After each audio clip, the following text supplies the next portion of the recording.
In this episode of the Black and White Photography Podcast, Jim Horn welcomes Boyd and Kathy Turner, whose striking seafoam photographs were recently published in Lenswork, a milestone few photographers reach. Drawn to the work for its originality and sculptural quality, Jim explores how the Turners transformed a familiar coastal subject into something abstract, tactile, and quietly powerful. The conversation focuses on vision, patience, and the creative choices that turned fleeting moments of motion into a cohesive and memorable body of black and white work. So let's listen into this conversation. Well, Boyd and Kathy Turner, welcome to the Black and White Photography Podcast. It's really great to have you guys on. Thank you. And I have to congratulate you. I first saw your work, and that's what we're going to go over here today on Lenswork. And Lenswork is not an easy publication to get into. I've tried a couple of times, and I was not successful. So I have to congratulate you on getting into the magazine. And I think when the people take a look at your work and we discuss it a little bit, it is unique, and I can see why you made it into the magazine. That's quite an accomplishment. Well, thank you, Jim. It was, we understand how difficult it is. We've tried some other projects and submitted them to Lenswork, and some of Brooke Jensen's periodic, I don't know, what do you call those things? They're kind of like competitions, he runs things, he had a long series called Scene in Sixes and some other little books that he put out through Lenswork. So applied to some of those, and yeah, we appreciate that it's difficult, and thank you very much for the congratulations there. Yeah, it was really great. And when I went through the magazine, I thought, well, this is unique. And I'll tell you why I thought. I've been doing photography probably about as long as you guys have. I've been about 50 years now. And it's always great to see unique work. And when I looked at it, I said, boy, we're close to Lake Michigan here. And I thought, why didn't I ever think of doing that? That is, the seafoam. It's really great, really very, very unique. Before we get started, because there are always camera nerds and equipment nerds on that listen to the podcast. What kind of equipment do you guys use when you're out doing these seascape photographs? Well, for the this series, normally we shoot Canon. We each have a Canon R6 camera. And for this series, we used three different lenses in the series. There was a 24 to 105, and then 70 to 200, and a 100 to 500. And all the pictures we sent you were either the 70 to 200 or the 100 to 500. But a surprising number were shot on the 24 105. Is that right? Well, you're in Oregon there, so you must be very, very close to the water and so forth, the ocean and that kind of thing. So It's about a 5-hour drive from here. We're in Central Oregon, so it's a ways, but we get there fairly frequently. Oh, that's great. Okay, anyway, let's take a look at this series of photographs, folks, because they are really interesting. Here we go. Okay, so when I looked at this first image, I thought it was, we've spent a lot of time in Paris and I've seen a lot of sculpture. I thought this was sculpture-like. I thought, my gosh, this is, the fleeting forms. Look at all the different forms you've got in there, and there's sort of a tension between the chaos. You can feel that, and the structure and so forth. And when I look at these photos, I'm sort of curious how the intentional. What was your framing idea as you guys, did this first photograph we're looking at here? Well, actually, we took these at Cape Perpetua on the Oregon coast, and we were there in 2018 in October, and we were trying to get the grand, waves crashing on the rugged coastline type of picture. And it's one of those cases where you go with one intent and you realize it's not working that well. And I stuck with that look, and Boyd went to noticing how the seafoam was doing kind of fun things, and he focused literally on that. And then when we got back home, we looked at the pictures and I went, oh my gosh, these are really cool, the seafoam. And so we happened to be back there 4 years later. And when we were in there in October of 18, it was bright and shiny. It was a bright blue sky, off and on clouds, a lot of contrast. So when we went back in 22, it was an overcast day and it worked perfectly. And we both focused on doing just foam because we had liked what we'd seen on that previous trip. Yeah. So, Well, and when I look at this next photograph, uh-huh. this is great. You got sort of a repetition of the textures, and then you've got got a rhythm here that is a little bit unusual. So, you obviously you set this over, and you see this fitting into the broader pattern of your seafoam images, and sort of, you guys going to do a long-term project on these? Well, I think the hard part about this is finding new. I mean, every wave is different. So when we come home and we have a couple of hundred of images of this type, then the effort really is to narrow it down to a relative a couple of handfuls of images that make some kind of sense together without becoming repetitive and boring. Whether it'll be a long-term project kind of just depends on how we happen to end up on the coast and what's going on there. We were really fortunate this day that the lighting was really good.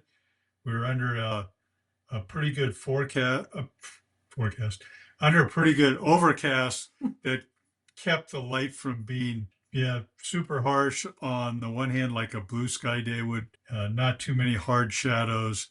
So that helped a lot. And what we were trying to achieve, Jim, was we'd noticed in the 2018 pictures, we really liked the contrast between the black edges where there was lava behind the picture, black, basalt, and then the white waves. So we were trying to get some of those photos where, like this one. Yeah, this is great. I mean, the exposure, you've got the bright, or not bright white, but you've got the white, and then you've been able to expose for the rocks that they're bumping up against. Was this a tricky shot for you guys or did you have to do a lot of Lightroom work with it? We did amazingly not that much post-processing on these.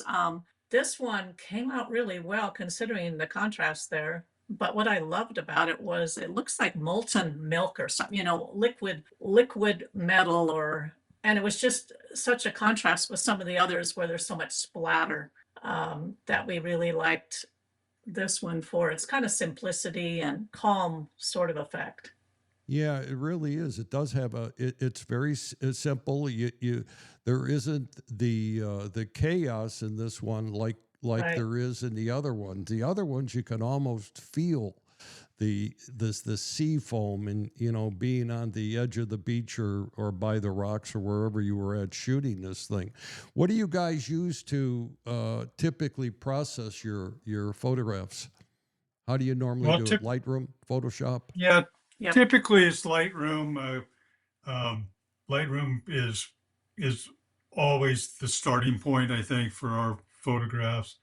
And then depending on what kind of work needs to be done, not so much on these, but others go to Photoshop because until recently, that was where you had to go to mask things. Well, then the conversions, I like doing the conversions to black and white in on one. And that seems to just be, first off, I think it's easier than Photoshop. Well, Photoshop has a one click kind of button you can do, as does Lightroom. But I think the on one filter or effect, as they call it, to change to black and white has a little more. I'm searching for a good word here. A little more breadth of how you can adjust it and how it can come out while preserving the right tones and things. So in some ways, I find it more. It kind of brings me back to those times 40 years ago when we had a dark room together. Oh boy. Wow. That is really I could call you really the dynamic duo then if you were able to manage to be in the dark room together, huh? Yep. It was fun back in the day, when we were not Yeah. doing digital and Pre-kids. pre-kids, yeah. But Yeah, once they that's came for sure. along, the chemicals went away, and then basically we went to digital, you know, and then the kids went away to college, and we kind of got refocused on doing a lot of camera work. Yeah. This, I do remember the darkroom days, and I still have film cameras and I still use them. Although I don't really develop the film, I send it out. I yeah, still miss that because I don't know how you felt about your old film days, but I still miss it primarily because of the fact that the roll it's medium format. It's one shot and it better be right, right? Otherwise, right. Yeah. Yeah, we didn't have a lot of money in those days, so you had to be careful with your film. yeah, that's for But sure. That's yeah, for sure. This one And I think, here, but when I look at this photograph here, this is totally a s- a- I it's totally a sense of collision. I mean, it almost vibrates on the screen. It's really very interesting. It sort of communicates sound, right? I mean, I can sort of hear the waves splashing up there and creating this. right. Did you guys anticipate this moment, or were we able to draw this out of This is other sea foam shots? this was what I was especially looking for, was just that violent moment when everything crashed. And this, of the five, this is the fastest one. This was 1/6400th of a second. Wow. So with I think an 11, F11, so it had a lot of depth of field. No, this one was 16.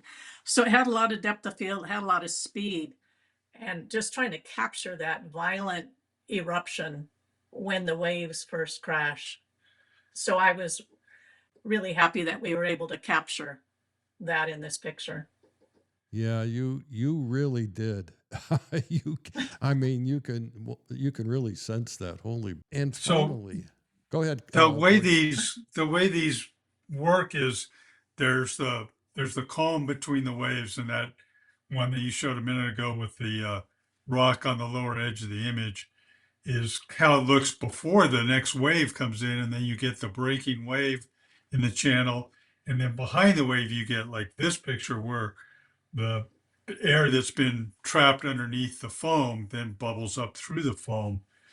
And you get like three different parts of each wave. When there's a decent sized wave, not every wave is the right size or hits at the right angle to come in one of these rock channels. So there was a lot of waiting in between, but certainly some of these images were definitely worth the wait.